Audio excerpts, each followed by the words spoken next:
Tonight, we continue to follow the tragic deaths of two young children in the Northwest Valley. Police say they were killed by their own mother before she took her own life. Tonight, for the first time, we're hearing from a Valley parent who went through the same heartbreaking tragedy. 12 News journalist Chase Golightly spoke with her earlier today about what she went through. Chase?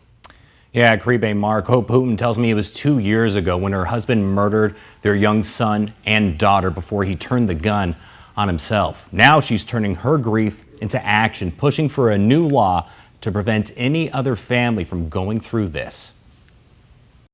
7-year-old Alec and his 6-year-old sister Lydia were inseparable.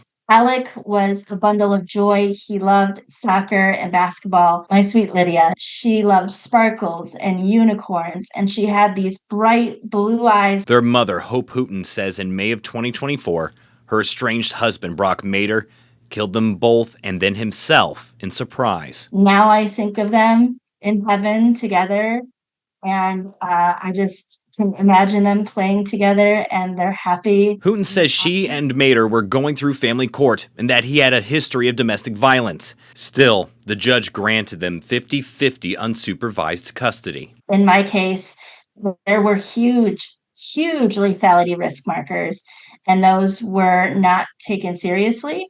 And now I am sitting here without my 2 children. Leading to a tragedy that she will never escape.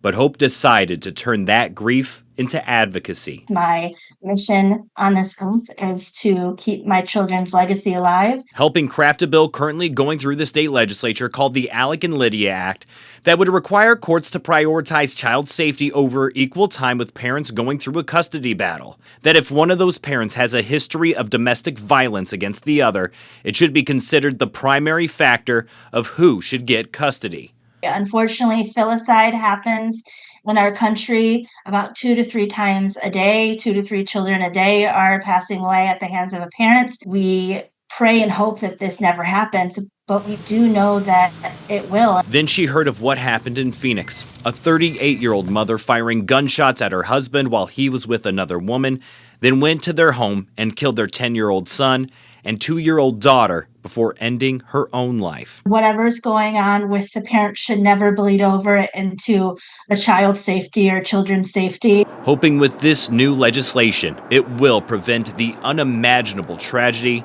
of what she and other families have gone through. We can continue to push forward for change, for legislative change, and save countless children's lives for decades to come.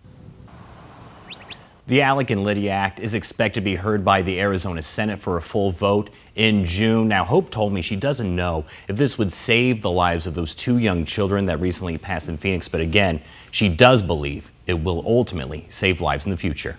We're live in the studio. Chase Golightly, 12 News. All right, Chase, thank you.